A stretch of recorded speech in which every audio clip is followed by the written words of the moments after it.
Let's look at latest Nusantaraproject 3.1 running on Xiaomi POCO F1. Keep in mind that this is not a LTS build. Before getting started, if you are new here, sub to the channel would be really appreciated.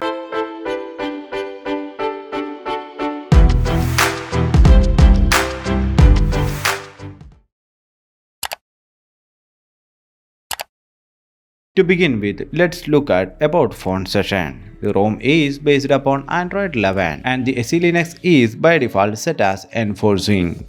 The ROM got latest security patch from 5th July 2021. Kernel coupled is Optimus Drang 11.6. I did notice that About Phone session first page is having some alignment problem. If you come to security session, the ROM does has fingerprint, IR face unlock, app lock and more. Both fingerprint and IR face unlock does its job. Not that much faster, neither slower. Under display settings there is option for tap to wake, but notch hiding option is missing from here. Out of the box the ROM is not encrypted, and if you want you can encrypt it manually. Under battery settings the ROM does have pixel thermal switching, and you can select your appropriate thermals from here. There is option called Nusantaraproject, where you can customize your GUI according to your need. This option does include theme settings, notification and more. You will find integrated form of all customizations here. Few are pretty handy and good to play with. Under developer option, you will get option for hiding the display cutout. The developer option is by default enabled. After hiding nodes, the corners are not rounded. There is rounded corner option under Nusantaraproject, but it is not working as expected. Moving forward, the QS panel does include screen recorder. The screen recorder is capable of recording internal audio and microphone at a time with advanced features.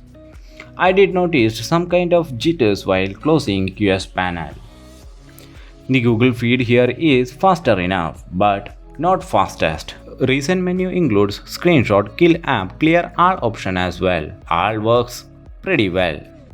Out of the box the ROM is not rooted and does pass a Saftynet checks. If you go to Google Play settings, the device is Google Play Protect certified, which makes this ROM eligible for using banking application.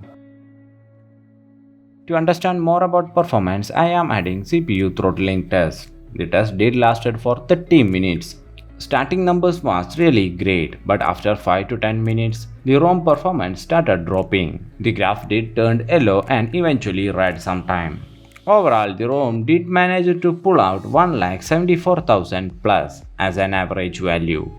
After setting up gaming thermal, the Antutu scores 3,16,000 plus, and Geekbench scores for single core 411 and multi-core 2001, which are just okay scores for Snapdragon 845. So that being said, let's do a gaming test. FPS screen recorders are enabled.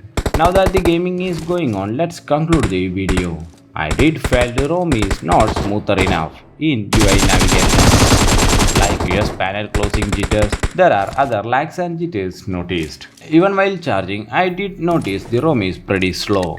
You can get normal battery backup in this ROM for sure, mostly without any sweat 7 hours plus, with average gaming. But even after setting up gaming thermal, the ROM really struggles to get a hold on gaming and performance.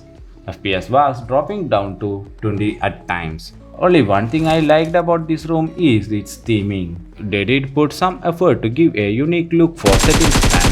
Anyways, this is not the LTS version. As per Nusantara, their LTS version is more stable. So let's wait for that. So that's it guys. This is all about my impression on Nusantaraproject 3.1. Hope this video was helpful to you. Like and shares are always appreciated. Keep on watching the gameplay with FPS, and I'll catch you in next one.